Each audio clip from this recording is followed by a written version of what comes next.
Hi, I'm Rick Benzel, publisher of New Insights Press. I'm sitting here today with Dr. John Poothullil, who has just published a new book on cancer. The title of the book is Surviving Cancer, a new perspective on why cancer happens and your key strategies for a healthy life. Cancer is an important topic to many people. If you have been diagnosed with cancer, or there is a history of cancer in your family, or you know someone with cancer, this is an extremely insightful book that you would be interested in. So let's talk to Dr. Poothullil and find out more about the book. Good day, Dr. Poothullil. Good day, Rick. Why did you write this book? 5 years ago, when I was diagnosed with cancer, I experienced fear, like anybody would in that situation. In spite of my medical training, I could not figure out why I developed cancer. Later, I started experiencing what I call anticipatory fear of thinking about what it is doing in my body, what effect will be on my health, and how long will I live. I started reading all the literature available on cancer, and I figured out that the anticipatory fear is diminishing, and also, to my surprise, that I can survive cancer if cancer can be kept in one space as a solitary cancer. So it's sort of like the more you know about cancer, the more you can reduce that anticipatory fear. And that, first of all, that also contributes to helping you overcome the cancer? Yes, because most of the time, the fear of the unknown is more than the fear of what you already know. So at that time, I decided there are others who can be helped, who can reduce their own fear and anxiety about cancer if they know more about it. And the second part of my book is to show them a way to survive cancer by keeping the cancer in one location as a solitary cancer. What makes cancer such a unique disease? Ordinarily, you have infections, you have injuries, you have parasites. They cause problems by releasing a toxin. Cancer does not release a toxin. The parasites or the germs can invade and kill cells in your body. Cancer cells do not invade their neighbor or destroy. So cancer is a very different kind of disease than most other diseases. If you are talking about high blood pressure, high blood sugar, asthma, emphysema, each one is unique in its own way. And cancer is different because, as I said, it does not produce any toxins, it does not destruct tissues and cells like other diseases can. Cancer cells simply grow, multiply, and take over. Yes, they cause damage not by invading anybody, but by depriving them of their own nutrients.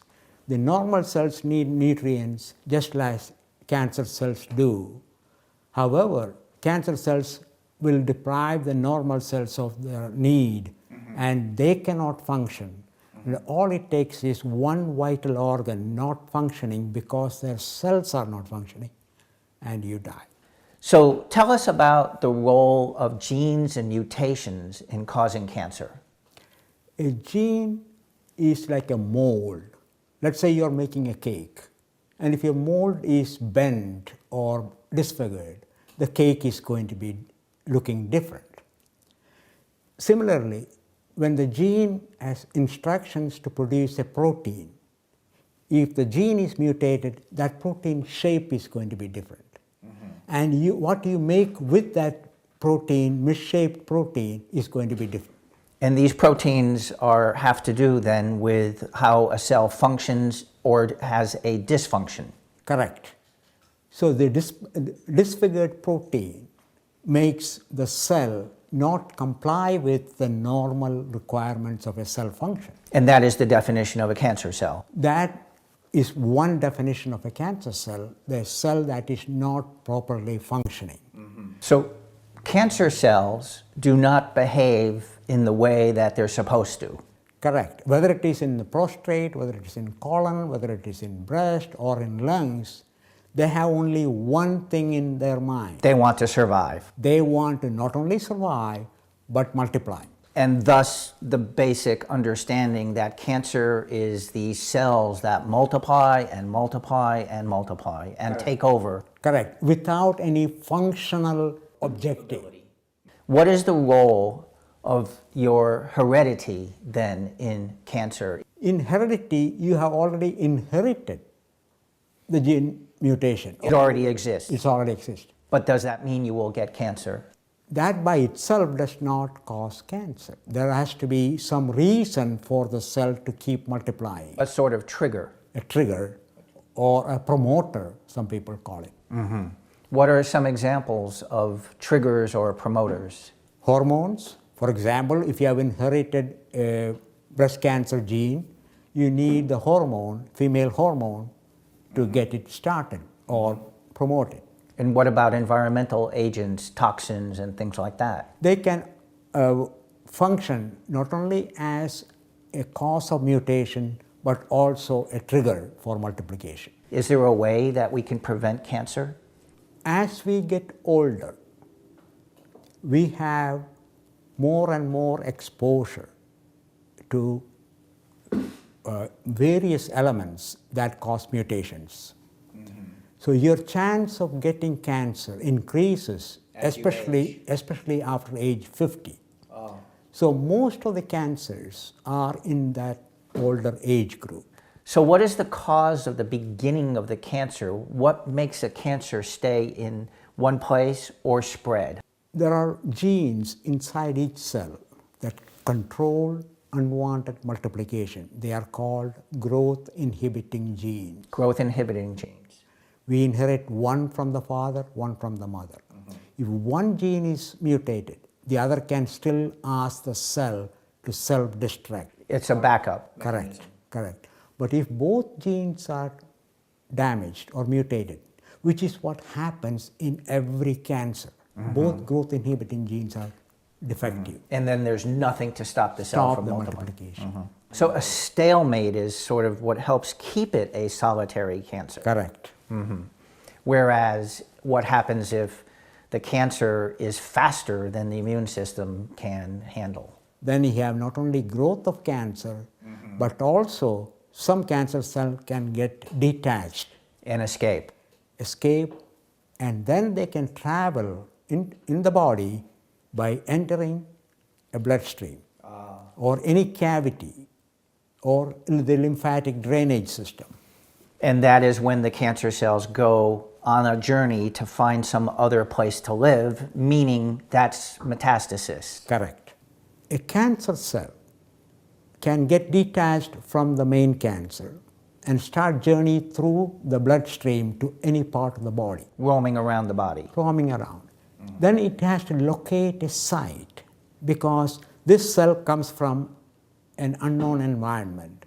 And there are immune cells called killer cells that can destroy them. Trying to track the cancer cells down and kill them. Kill them because they are not supposed to be there. They are foreign to that environment or a new environment. There are immune cells in that environment.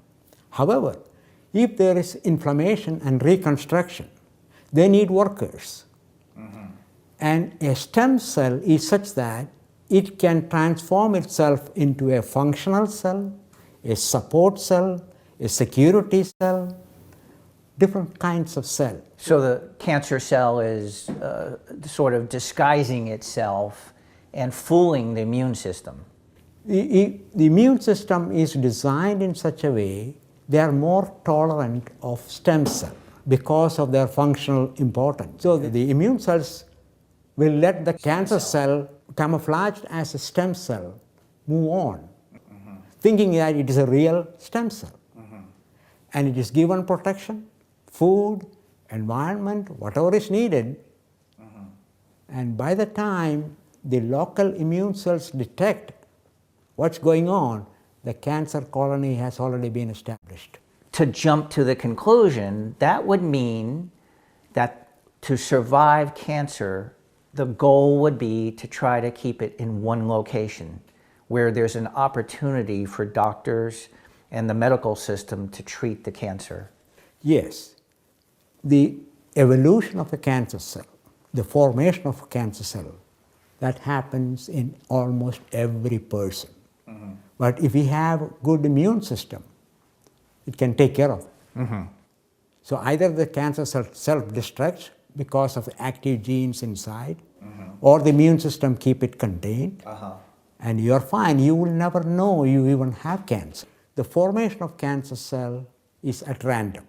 So how can you cure something that forms at random? After everything you've described so far, what we understand is that the goal of surviving cancer is to try to keep a cancer to a solitary location. What I'm suggesting is how to prevent the cancer cells from multiplying uncontrollably. And what can we do? The only thing we have under our control is to prevent glucose, availability of glucose to the cancer cell. But let me clarify first, glucose, why glucose? What does glucose have to do with the cancer cell? Any normal cells can use two different fuels to produce energy, fatty acid or glucose. In order to use fatty acid, it needs a specialized area in the cell called mitochondria. What the cancer cell does is disable the mitochondria, but it can still use glucose, and in fact it relies on glucose for all its energy production needed for multiplication. So glucose is the primary source of energy for cancer cells. It is almost the exclusive source of energy for cancer cell. So the lower the glucose content in the body is, the lesser chance for the cancer cell to multiply. And that is the key. That is the key. So tell us where glucose comes from. First of all, glucose is a carbohydrate. And the body needs almost 100 different nutrients for normal function. But interestingly enough, no carbohydrate is an essential nutrient for the body because your own liver can produce glucose. So in a modern environment or modern diet, the vast majority of in the form of grains and grain flour. As you're saying, it's largely having to do with the consumption of grains and grain flour products. Correct. What about vegetables and fruit? Don't those produce carbohydrate as well? They do, but very, very minimum. Compared to grains? Compared to grains. All you have to do is look at what you eat for breakfast. You toast, muffins, sandwiches, pasta, rice, all these are the grains that you're saying feed the cancer cells. So you're talking about glucose, and this leads me actually to another question. Glucose also plays a role in high blood sugar and diabetes. And I know you talk in this book about the linkage between diabetes and cancer. Can you explain that to us? As I said, cancer cells almost entirely depend on glucose as a fuel source. And what is diabetes? But high glucose level in the body. So cancer cells have access to fuel. However, people with diabetes also should know that cancer cells are promoted or encouraged to grow by insulin. And that insulin can be internally released, the power within, so to speak, coming from pancreas, of your own pancreas, in response to the elevated blood sugar. Or that insulin can be released from the pancreas due to an injection you take or a medication that causes the pancreas to release insulin. So people who have diabetes, their high level of glucose contributes to feeding the cancer cells. And because they have high levels of glucose, their body is also producing extensive amounts of insulin, or they might be injecting insulin. And that also, you're saying, contributes to multiplying cancer cells. Right. And also keep in mind, certain new medications cause your own pancreas to release insulin. So you have effectively helped understand the link between why so many diabetics are highly prone to certain kinds of cancer. Liver cancer, pancreatic cancer, colon cancer. This is one, but a few examples. But almost any cancer in the body can be promoted by insulin because insulin is a growth promoter. So this book is also valuable for someone who maybe has diabetes and perhaps a history of cancer in their family, or is concerned about developing cancer if they already have diabetes. As you get older, mutations happen, cancer cells appear, but they need the energy source, they need a promoter. And if you are a diabetic, and if you have insulin in your body, either internally released or externally given, you are a prime candidate for that cancer cell to multiply and establish itself. That's a warning for people with diabetes then. Correct. I see, especially if they're older. Yes. What is the role of stress in encouraging cancer, or contrary, reducing your stress? Can that help you fight the cancer? Anytime you are under stress, your body releases stress hormones, which can promote in the long term cancer cell growth. It can also cause release of glucose, new glucose produced in the liver that cancer cells can feed on. Reducing the negative attitude helps to reduce the stress hormone level.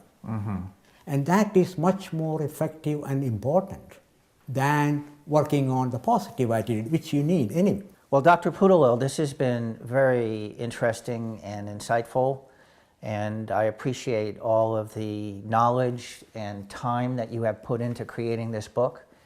Thank you for watching. I hope you've enjoyed the interview and that you've learned more about cancer. If you're interested in the book, you can find it on Amazon.com. And by the way, Dr. Poothullil has written 2 other books on diabetes that are equally insightful into how you can avoid or reverse your diabetes. You can find them on Amazon.com, and you can visit Dr. Poothullil's website, drjohnondiabetes.com. I'm Rick Benzel, publisher of New Insights Press. Thank you very much.